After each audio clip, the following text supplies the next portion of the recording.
이 시간에는 누구를 위한 환호인가, 누구를 위한 환호인가라는 제목으로 하나님 말씀 나누도록 하겠습니다. 어느 주일 아침에 이제 화려하고 큰 예배당 안에서 성도님들이 열심히 뜨겁게 찬양을 하고 또 간절하게 하나님 앞에 기도하고 있었다라는 거예요. 그래서 그런데 그렇게 뜨겁게 찬양을 하고 기도하는 중에 한 성도님이 예배를 늦었어요. 그래서 급하게 이제 교회 안으로 막 뛰어 들어가시는데, 그러다가 예배당 막 뛰어가는 길에 예배당 밖에서 울고 있는 한 남자를 발견하게 됩니다. 그래서 이 성도님이 안타까운 마음에 다가가셔서, 형제님 왜 여기서 울고 계십니까? 함께 들어가서 예배 드리시지요. 들어가시죠? 라고 물어봤다라는 거예요. 그때 그 말을 들은 남자가 이렇게 쓱 고개를 드는데, 이 성도님이 그 남자의 얼굴을 보고 그 자리에서 엎드릴 수밖에 없었다라는 거예요. 왜냐하면 예배당 밖에서 울고 있는 그분은 바로 예수님이었다. 일반 성도가 아니라 예수님이 교회 밖에서 울고 계셨다라는 거예요. 그래서 이분이 또 묻죠. 예수님, 왜 예배당 밖에서 이렇게 울고 계십니까? 지금 저 안에서는 예수님의 이름을 찬양하고 예수님의 이름을 환호하고 예수님의 이름을 붙들고 저렇게 기도하고 있는데 왜 들어가서 예수님이 영광을 받으셔야지 이렇게 예배당 밖에서 울고 계십니까? 라고 또 물어봤다는 거예요. 그러니까 예수님이 눈물을 이렇게 닦으시면서 그 남자에게, 그 성도님에게 하시는 말씀이, 나도 들어가고 싶어. 나도 들어가고 싶은데 내가 들어갈 자리가 없어. 라고 이야기하셨다는 거예요. 교회 안에서는 뜨겁게 찬양이 울려 퍼지고 예수님의 이름을 붙들고 막 간절하게 주여 기도를 하는데, 정작 예수님은 그 교회 안에 들어가서 영광을 받으실 자리가 한 군데도 없었다는 거예요. 그래서 예수님이 내가 들어갈 자리가 없어라고 교회 밖에서 울고 계셨다. 제가 이 예화를 말씀드린 이유가 뭐냐면, 이 예화 속에 등장하는 이 교회의 모습이 오늘 본문에서 예수님이 예루살렘에 입성하실 때 그 예수님의 이름을 환호하고 환영했던 군중의 모습과 똑같다라는 거예요. 하나도 다를 바가 없이 이 교회의 모습과 군중의 모습이 똑같다. 이게 무슨 말인지 오늘 본문의 말씀을 가지고 한번 살펴보면, 먼저 38절 말씀에 보니까 이런 말씀이 있죠. 이르되 찬송하리로다 주의 이름으로 오시는 왕이여, 하늘에는 평화요 가장 높은 곳에는 영광이로다 하니. 예수님이 이제 예루살렘에, 오늘이에요. 이 종려주일이 뭐냐? 오늘이 종려주일인데, 예수님이 예루살렘에 입성하실 때 예루살렘에 사는 사람들이 막 종려나무 가지를 흔들었어요. 그게 오늘인데, 그래서 종려주일인데, 예수님이 그렇게 예루살렘에 입성하실 때 예루살렘에 살고 있는 사람들이 전부 다 밖으로 나와서 예수님이 지나가는 길 위에 자기들의 겉옷을 벗어요. 겉옷을 벗어서 그 길 위에 깔아줬다는 거예요. 그러니까 우리 시상식을 보면 연예인들이 지나갈 때 레드 카펫 깔아주잖아요. 그 귀빈들이 왔을 때도 카펫을 깔아주고, 이들이 그렇게 한 거예요. 카펫을 깔아주듯이 자신들의 겉옷을 벗어서 유대인의 왕으로 오시는 일을 기념하고 그 길을 깔아준 거죠. 카펫처럼. 그리고 종려나무 가지를 흔들면서 뭐라고 얘기합니까? 주의 이름으로 오시는 왕이요. 이들은 왕이 왔다 그런 거예요. 유대인의 왕으로 오시는 이가 이곳에 들어오신다. 그래서 막 종려나무 가지를 흔들면서 우리의 왕이 오신다, 유대인의 왕이 오신다라고 예수님을 환호하고 환영했다라는 거예요. 그러니까 이들 안에는 예수님의 입성 자체가 지금 축제, 엄청난 축제인데, 그런데 문제는 이렇게 환호하는 군중의 모습과 달리 예수님의 마음은 어떠시냐는 거예요. 41절에 보니까 가까이 오사 성을 보시고 우시며, 사람들은 지금 예수님을 바라보며 주의 이름으로 오시는 왕이여 라고 환호하고 환영하고 있다면, 예수님은 오히려 예루살렘 그들을 바라보신 거죠. 예루살렘 성을 바라시고 그 안에 살고 있는 군중들을 보시면서 우셨다라는 거예요. 여기서 우셨다라는 것을 원어로 살펴보면, 이건 예수님이 그냥 눈물을 이렇게 사람들이 알게 모르게 이렇게 훔친 게 아니에요. 우리가 다른 사람들한테 눈물 흘리는 거 걸리고 싶지 않아서 몰래 이렇게 훔치지 않습니까? 예수님이 그렇게 하신 게 아니에요. 이게 소리내어 우는 거예요. 소리내어 울고 통곡하고 애통해 하셨다라는 거예요. 그러니까 예수님이 예루살렘 성을 바라보시며 막 펑펑 통곡을 하신 거예요. 가슴을 치며 통곡을 하신 거죠. 그러니까 이런 것을 보면 지금 환호하고 있는 군중의 마음과 그 한 공간에 있는 예수님의 마음이 완전히 달랐다. 군중들은 뭔가 기대하는 마음, 지금 뭔가 잔뜩 기대하는 마음 있죠. 잔뜩 기대하는 마음으로 흥분하고 있다면 예수님은 그들의 마음과 어울릴 공간이 없었고 틈이 없었고 그 안에 거하실 자리가 없었다. 그러니까 처음에 들었던 예화와 같은 상황인 거예요. 교회는 찬양을 하고 교회는 기도를 하지만 예수님이 그 안에 들어가지 못하시고 밖에서 우셨던 것처럼 오늘 본문에 있는 예루살렘에 사는 사람들은 예수님을 환영하고 유대인의 왕이 우리에게 오셨다라고 축배를 들고 있지만 예수님은 그들 안에 거하실 만한 공간이 하나도 없었다.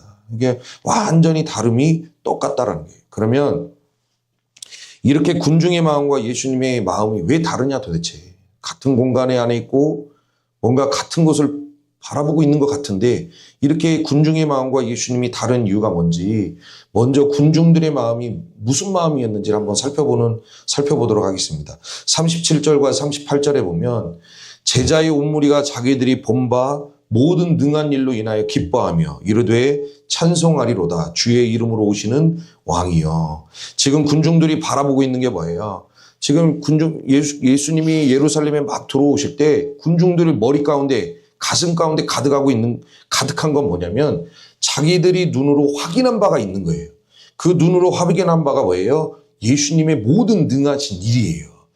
지금 이들이 우리의 왕이 오셨다. 다윗의 자손 예수가 우리 예루살렘에 입성하신다. 이렇게 막 환호할 때 그들 중심 가운데 있는 건 뭐냐면 예수님의 능력이에요. 능력. 물고기 2마리와 떡 5개로 5,000명을 먹이죠.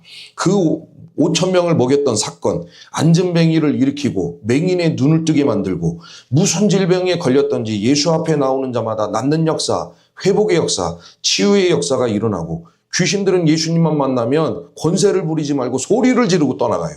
어떠한 귀신은 2,000마리의 귀신이 한 사람 안에 들어가 있는데 그 안에 들어간 귀신도 예수님만 만나면 벌벌벌 떨죠. 그러니까 그런 권세, 그리고 심지어 죽은 자도 일으키시는 권세, 이것을 지금 종려나무 가지를 흔드는 사람들이 전부 눈으로 본 바요. 모든 능한 일을 확인한 바예요. 확인한 바. 그래서 군중들이 기대하는 바가 뭐냐. 와, 이런 분이 우리의 왕이 되시면 당장의 로마의 압제로부터 우리를 해방시켜 주실 수 있고 내 삶의 모든 문제와 내 삶의 경제적인 부분까지 이거 예수님이 왕만 되면 우리 다 해결받을 수 있다. 우리 항상 그걸 기대하는 거 아닙니까? 어떤 대통령을 뽑을 때 이 대통령이 되면 우리나라가 좀 잘 살 수 있어. 이 대통령이 되면 뭔 문제가 해결될 수 있어. 우리도 그런 기대를 가지고 투표를 하듯이 이제 6월에 또 투표하지 않습니까? 다 그런 기대를 가지고 투표를 하듯이 여기에 나와 있는 군중들도 야, 이 사람이 왕만 되면 이런 능력을 가진 사람이 우리의 왕만 되면 우리의 모든 문제가 해결될 수 있어. 우리 잘 살 수 있어. 우리 평안해질 수 있어. 그런 기대를 전부 다 가지고 있었다는 거예요. 그래서 예수님이 예루살렘에 입성하실 때 자기들의 그 귀한 겉옷을 꺼내서 길바닥에 그냥 깔아주는 거예요. 아, 이런 분이 우리의 왕이 되면 해결된다. 그래서 예수님을 자기의 왕으로 이들은 환영하고 환호하고 있어요. 이게 본심이에요. 종려나무 가지 흔든 이유가 뭐냐? 이분이 진짜 메시아여서 막 메시아를 환영합니다. 그게 아니라 이분이 왕만 되면 우리 잘 먹고 잘 살 수 있다. 이게 이 군중들의 본심이었다는 거예요. 그러면 그 반면에 예수님도 이들의 본심을 알고 계셨죠. 그래서 예수님도 이런 말씀을 하신 적이 있습니다. 예수께서 대답하여 이르시되 내가 진실로 전실로 너희에게 이르노니 너희가 나를 찾는 것은 떡을 먹고 배부른 까닭이로다. 이거 예수님이 직접 하신 말씀이에요. 예수님이 가는 곳마다 사람들이 막 쫓아다녀요. 정신없이 쫓아다녀요. 심지어 예수님은 갈릴리 바다를 이쪽에서 배를 타고 넘어가십니다. 그런데 군중들이 배가 없으니까 예수님을 따라가야 되는데 배가 없으니까 어떻게 따라가요? 반대쪽으로 돌아서 뛰어서 따라가는데 예수님보다 먼저 도착했다는 성경 구절도 있어요. 그렇게 눈에 불을 켜고 이 사람들이 예수님을 따라다니는데 왜 예수님을 그렇게 따라다녔냐? 영혼의 만족을 누렸기 때문에 따라다닌 게 아니라 예수님을 따라다녀서 떡을 먹고 배부름을 누려봤기 때문에 그런 거예요. 뭔가 인생의 문제가 한 번씩 해결받았기 때문에 그것도 기대하고 쫓아다녔다. 그래서 예수님이 하시는 말씀이 너희가 나를 찾는 것은 떡을 먹고 배부른 까닭이다. 뭔가 기대가 있다는 거예요. 너희가 그게 본심 아니냐? 그 마음으로 나를 따라다니는 거 아니냐? 예수님이 정확하게 지적을 하셨다는 거예요. 군중의 마음을 예수님도 알고 계셨던 거죠. 그래서 어찌됐건 이들이 그렇게 환호를 하는데 그러면 예수님의 마음은 뭐냐는 거예요.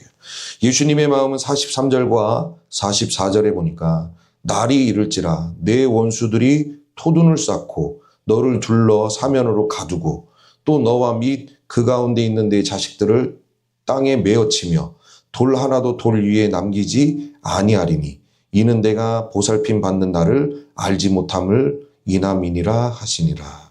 예수님의 마음은 군중들은 하여간 예수님이 우리의 왕이 되면 다 해결된다 이런 마음이 있었다면 예수님이 보신 바는 뭐냐. 군중들이 자기의 죄 문제 해결하는 거예요. 자신의 죄의 문제를 해결하고 하나님과의 관계가 온전히 회복되는 거. 생각보다 많은 사람들이 교회 와서 예배드리지만 죄가 해결되지 않은 상태에서 하나님과의 관계도 회복되지 않은 사람들이 엄청나게 많은데 오늘 본문에 나와 있는 이 군중들도 마찬가지라는 거예요. 예수님을 쫓아다니는 그런 마음을 가지고 쫓아다니지 말고 죄의 문제 해결하고 하나님과의 관계가 회복되는 거. 그래서 하나님만이 주실 수 있는 마음의 평안을 누리는 거. 그게 예수님의 본 마음이었다라는 거예요. 근데 뭐예요? 우리 이 42절에 나와 있나요? 거기에 이런 구절이 있어요. 그들의 눈이 가리워져서라는 말 있죠. 예수님은 이들이 죄 문제 해결하고 하나님과의 관계를 회복하는 게 먼저였는데 이 군중들의 마음에 눈이 가리워져 있는 거예요. 눈이 가리워져서 그 진리를 보지 못하는 거죠. 예수를 보지는 못해요. 예수가 이 땅에 왜 와셨는지, 죄의 문제를 해결해 주시고 우리와 하나님과의 관계를 회복시켜 주시기 위해서 이 땅에 오셨는데 그거는 보지 못하고 떡을 먹고 배부른 까닭만 계속 보는 거예요. 그래서 예수님이 하시는 말씀이 저들의 눈이 가려워졌는데 끝까지 가려워졌다. 그래서 그 눈이 떠지지 않고 해결이 안 되니까 결국에 어떻게 되냐. 날이 이른다. 이게 예수님이 33살에 돌아가셨죠. 우리가 일반적으로 아는 건 33살이면 날이 이를지라 이건 70년 뒤에 70년. 이게 AD 70년이에요.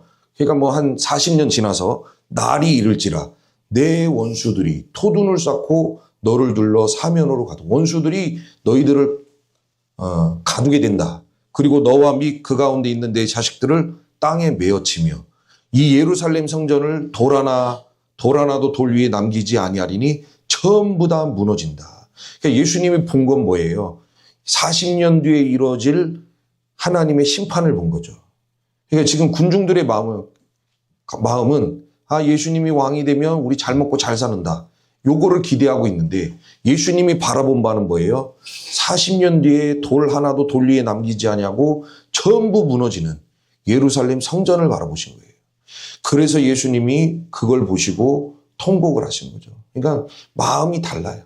같은 공간에 안에 있는데 마음이 전부 다르더라. 우리가 지난 오후 예배 2주 전입니까? 오후 예배 때도 동상이몽에 대한 그 말씀을 나눈 적이 있죠. 기억나시나요? 예수님은 하나님이 주신 사명에 따라 십자가를 향해 나아가십니다. 그래서 고난과 죽임을 당하시죠. 그래서 제자들에게 늘 하시는 말씀이 뭐예요? 내가 사람들의 손에 넘겨져 죽는다 그래요. 사람들의 손에 넘겨지면 나는 죽임을 당할 것이다. 제자들에게 계속 그 말씀을 하셔요. 그럼에도 불구하고 제자들의 마음에는 무슨 생각이 있습니까? 예수님이 유대인의 왕이 되면 그 양쪽에 있는 권력의 자리를 나에게 주소서 그래요. 그러니까 예수님은 죽음의 자리를 향해 나아가시는데 제자들은 뭐예요? 상성만 바라는 거예요. 계속 높은 자리만 바라는 거예요. 그 권력의 자리, 그 자리에 저 주세요. 그 자리는 제가 앉아야 됩니다. 그래서 야고보와 요한이 찾아와서 예수님이 유대인의 왕이 되실 때 좌우에 있는 권력을 우리 형제에게 주소서야 라고 이야기하죠. 그때 옆에서 듣고 있는 다른 제자들이 화를 내요. 왜? 본인들도 같은 마음을 품고 있었다는 거예요. 그러니까 예수님과 3년 반을 동행하나 제자들이 선택을 받아서 예수님과 3년 반을 따라다니면서 동행을 하지만 예수님의 마음과 제자들의 마음이 완전히 달랐다는 거예요. 한 번도 일치를 본 적이 없어요. 예수님은 죽음을 향해 나가는데 왜 이렇게 상성만 바라는지, 권력의 자리만 올라가려고 하고 잘 사는 자리만 올라가려고 하는 그런 제자들의 모습이 있었는데 오늘 본문의 군중들도 마찬가지라는 거예요. 예수님은 지금 죽으려고 예루살렘에 입성하시는데 제자들은 야 이거 됐다. 이분이 왕만 되면 우리 잘 먹고 잘 산다. 그것만 계속 생각하고 있는 전혀 다른 마음을 품고 있었다라는 것입니다. 그래서 예수님의 마음과 환호하는 군중들의 마음이 완전히 달랐다. 근데 여러분 보십시오. 이렇게 예수님과 동행을 할 때, 예수님과 같은 공간에 있을 때, 예수님과 다른 마음을 가지고 예수님을 따라가면 그 뒤에 나타나는 무서운 점이 있어요. 예수님과 같이 있어요. 예수님과 함께 해요. 근데 마음이 달라요. 이럴 때 나타나는 무서운 현상이 있는데 그게 뭔지 아십니까? 돌변이 돌변. 완전히 사람이 돌변해버려요. 자, 보세요. 오늘 본문에 기록된 군중들은 예수님이 왕이 되면 로마로부터 해방이 되고 삶의 문제 해결되고 배고픔 또 해결받을 수 있고 이거 뭐 물고기 2마리와 떡 5개만 있으면 그냥 전 국민을 다 먹이는 거예요. 이 사람이 왕이 되면 끝나요. 배고픔이 해결될 수 있고 나라가 잘 사는 나라가 될 수 있다. 이런 기대하는 마음을 가지고 막 예수님을 환호했다면 환호했죠. 그런 기대를 가지고 환호를 했는데 실질적으로 군중들의 눈앞에 펼쳐진 상황은 어떤 상황입니까? 예수님이 너무 무기력하게 군인들에게 잡혀가셨다는 거예요. 아니 유대인의 왕이 되시고 우리의 왕이 돼야 되는데 그냥 군인들에게 사정없이 끌려가셔요. 아무 저항도 못하고. 그리고 가서 고난을 당하시는데 얼굴에 형체가 알아볼 수 없을 정도로 그렇게 피투성이 되고 멍들고 찢어지고 그런 모진 고난을 다 당하셨다는 거예요. 그러니까 군중들이 생각했던 것과 완전히 달라요. 군중들은 유대인의 왕이 되면 잘 산다 했는데 예수님의 그 돌아가는 상황을 보니까 뭐예요? 이건 이렇게 힘이 없는 사람이 없을 수가 없는 거예요. 저렇게 막 보는 앞에서 군인들에게 계속 두들겨 맞는 거예요. 계속 두들겨 맞고 피투성이 되고 찢어지고 눈 멍들고. 그러니까 군중들의 기대하는 마음과 다르게 이게 상황이 흘러가죠. 그때부터 군중들이 어떻게 합니까? 처음에는 종려나무 가지를 흔들면서 호산나 다윗의 자손이여 주의 이름으로 오시는 이 곧 우리의 왕이로다. 축제를 벌리고 환호하고 환영했던 이 사람들이 자기들이 원하는데 기대한 대로 예수님이 흘러가지 않으니까 순간 돌변해서 어떻게 됩니까? 주먹을 쥐고 이를 갈며 저 인간을 십자가에 못 박으소서. 이거 한 입에서 나온 거예요. 일주일 차이로. 예수님은 유대인의 왕이다라고 했던 사람과 저 인간을 십자가에 못 박으라고 얘기했던 사람이 다른 부류가 아니에요. 일주일 간격으로 한 입에서 나온 거예요. 한 입에서. 일주일 전에는 예수님은 우리의 왕이다라고 외치고 환호했던 사람이 자기들이 기대한 것과 전혀 달라요. 우리가 기대한 대로 이루어 주실 분이 아닌 것 같아. 기대가 무너져요. 그러니까 돌변해서 예수님을 향하여 침을 뱉고 얼굴을 때리고 돌을 던지면서 하는 얘기가 저 인간은 십자가에 못 박혀라. 못 박아라. 못 박을 인간이다. 그렇게 목이 터져라. 외치는 사람으로 완전히 돌변돼. 그러니까 내 안에 진짜 예수가 없으면 사람 돌변하는 건 일도 아니에요. 우리 성도님들도 저를 믿지 않겠지만은 저도 성도를 믿지 않아요. 우리 성도님을 문제 삼는 게 아니라 그냥 성도를 믿질 않아요. 제가 뭐 1000명이 모이든 2000명이 모이든 3000명이 모이든 성도를 믿지 않아요. 왜요? 기대가 달라지면 돌변하더라. 목사도 마찬가지고. 목사도 다 신앙인이고 성도도 다 신앙인이죠. 우리가 하나님을 따라갈 때 기대가 달라지면 돌변하더라. 누가복음 23장 27절 말씀에 보면 십자가의 구경꾼들이 나와요. 누가복음 23장 27절 또 백성과 및 그를 위하여 가슴을 치며 슬피 우는 여자의 큰 무리가 따라오는지라. 여기 보면 예수님이 십자가를 막 이제 지고 가십니다. 십자가를 지고 가실 때 그 예수님을 따라가는 무리가 있었는데 한 무리는 가슴을 치며 예수님의 그 고난을 안타까워하는 여자의 무리가 있었고 또 한 무리는 뭐예요? 뒷짐지고 구경하는 백성들이 있어요. 이 백성이 상당히 많아요. 여자의 무리는 소수죠. 성경에 봐도 소수가 나와 있는데 수많은 백성들이 예수님이 십자가를 지고 가실 때 뒷짐지고 구경했다라는 거예요. 그러면 이 예수님의 십자가를 구경하는 사람들은 이 사람들은 누구합니까? 이들이 바로 예수님이 예루살렘에 입성하실 때 자기의 겉옷을 벗어서 깔아준 사람이에요. 다른 사람이 어디 외계에서 떨어진 사람이 아니고 다른 지방에서 출장 와서 구경하는 사람이 아니라는 거예요. 예수님이 예루살렘에 입성하실 때 자기 겉옷을 벗어서 길에 깔아준 사람이에요. 종려나무 가지를 흔들면서 다윗의 자손 예수여 당신은 우리의 왕이십니다라고 목이 터져라 외쳤던 사람들이 지금 뭐예요? 돌변한 거죠. 왜? 기대가 안 돼. 잘 먹고 잘 살 줄 알았는데, 삶의 문제가 해결될 줄 알았는데, 누구보다도 떵떵거리면서 로마의 압제에서 해방돼서 떵떵거리면서 살 줄 알았는데, 이건 기대와가 다른 거예요. 이게 아닌데, 그러면서 돌변해서 십자가를 구경하고 예수를 향하여 이를 갈아요. 왜? 자기들의 소원을 들어주지 않았다고. 이를 갈고 침을 뱉고 돌을 던지고 주먹을 쥐면서 저 인간을 십자가에 못 박으라. 그렇게 외치는 백성이 됐다는 거예요. 이 무리가. 기대한 것과 달라서 그래요. 이것은 저와 우리 성도님들도 마찬가지입니다. 그래서 조심하셔야 돼요. 저와 우리 성도님들이 믿음의 여정을 걸어갈 때 우리도 예수님을 향하여 뭔가 기대하는 마음이 있죠. 이 기대가 지금 나쁘다라는 게 아니에요. 예수님을 향하여 소망을 품고 소원을 가지고 기대하는 마음을 가지고 따라가는 건 너무 당연한 거예요. 그건 백성으로서 자녀로서 너무 당연한 거지만 예수님을 그 마음만 가지고 있다면 예수님을 따라가면 그러니까 정말 이 안에 예수를 모셔드리지도 않은 상태에서 예수님만 만나면 삶의 문제가 해결될 수 있고 먹고 사는 문제 해결될 수 있고 지금 어려운 형편이 풀어질 수도 있고 그리고 교회도 마찬가지 아닙니까?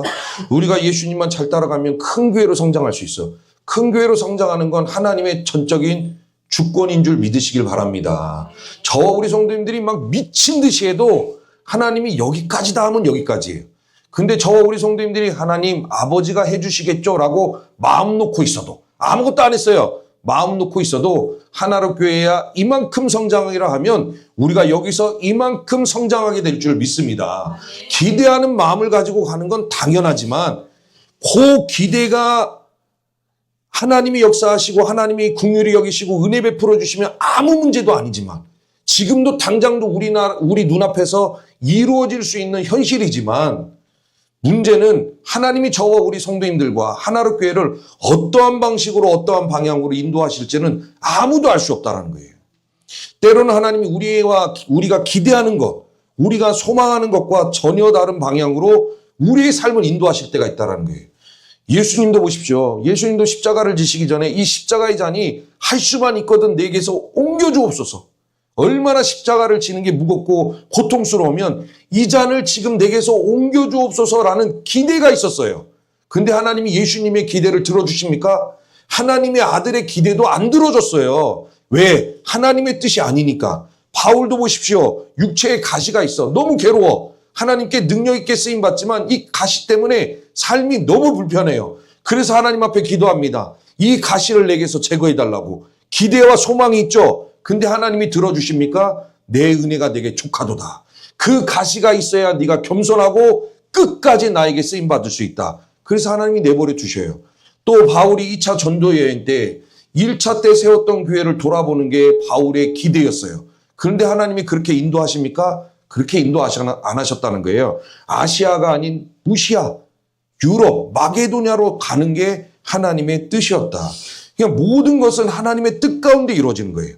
사람마다 기대가 있고 소망이 있고 품은 뜻이 있지만 결국 그 걸음을 인도하시는 이는 하나님이시다. 하나님이 계획을 세우고 뜻을 품고 하나님의 섭리 가운데 저와 우리 성도님들의 믿음의 여정을 인도해 주실 줄 믿습니다. 그런데 기대한 것과 하나님이 다른 방향으로 흘러가면 돌변에 돌변 시험 들어서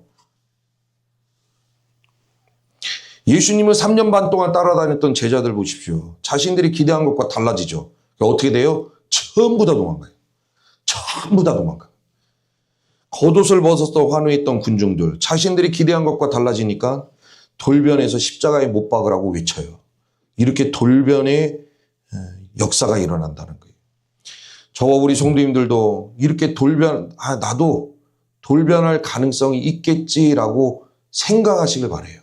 아이, 목사님, 저는 안 돌변해요. 내가 기대하는 것도 있고, 소망하는 것도 있고, 소망하는 것도 있지만, 설령 하나님이 내 기대를 이루어 주시지 않는다고 해서 저는 도망가지 않아요. 이렇게 생각하시는 분 있습니까? 그건 완전 틀린 거예요. 베드로 보십시오. 베드로가 항상 했던 얘기가 뭐예요? 다른 사람 다 주를 버릴지언정 저는 절대 주 안 버립니다. 저 보세요. 내가 어떻게 하는지 보세요. 절대 주 안 버립니다. 라고 얘기했다가 결국 예수님 잡혀가시니까 나 몰라라 하고 도망가잖아요. 자신 있어 하면 안 돼요. 내 신앙을. 그래서 우리는 늘 겸손하게 하나님의 은혜만 바라보며 나아가는 하나님의 거룩한 백성들이 되어야 될 줄 믿습니다. 그래서 믿음의 여정을 걸어갈 때 그럼 어떻게 하냐? 예수님과 다른 마음이 있으면 안 돼요. 다른 마음 품고 가다가 안 되면 돌변하니까 예수님과 이 땅에서 믿음의 여정을 걸어갈 때 같은 마음을 품고 가야 되는데 그러면 같은 마음이 뭐냐? 44절에 보니까 네가 보살핌을 받는 나를 알지 못함을 이남이니라 하시니라. 이게 지금 유대인 아까 군중들에게 하시는 얘기죠. 예수님이 군중들에게 원하셨던 마음이 뭐냐. 그들이 기대하는 것은 두 번째고 예수님이 군중들에게 원하셨던 마음은 보살핌을 받는 날이에요. 보살핌을 받는 날이라는 게 뭐예요? 하나님이 예수님을 보내주신 이유가 잃어버린 자기 백성들 아닙니까? 눈앞에 있는 군중들이 잃어버린 자기 백성들을 하나님이 구원하기 위해서 하나님의 품속에 있는 하나밖에 없는 아들이라는 거예요. 그 아들이지만 그분도 하나님이었어요. 하나님과 동등됨을 여기지 아니하시고 하늘 보좌를 버리시고 이 땅에 오신 분.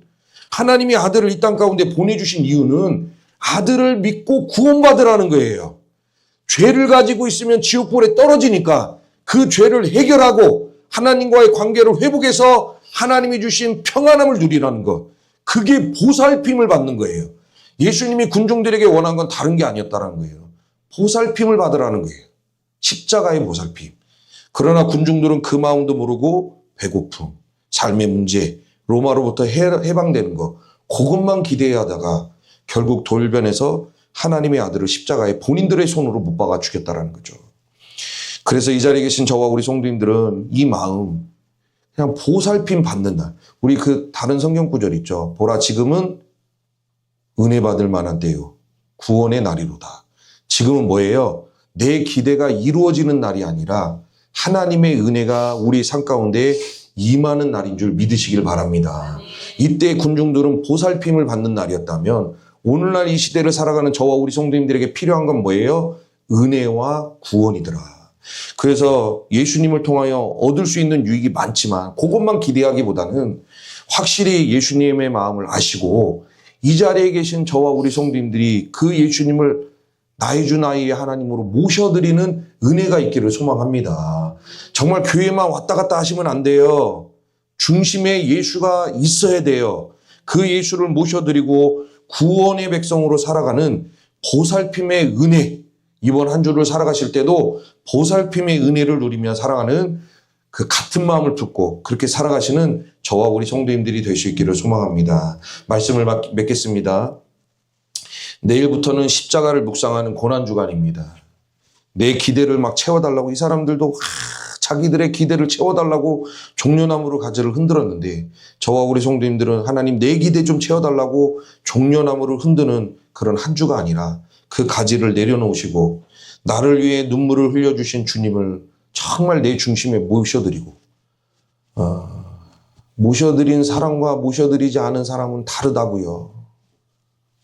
모셔드리고 정말 보살펴 주시는 은혜, 구원하시는 은혜, 나와 함께 하시는 은혜로 한 주를 살아내시는 저와 우리 성도님들이 될 수 있기를 주의 이름으로 축복합니다. 우리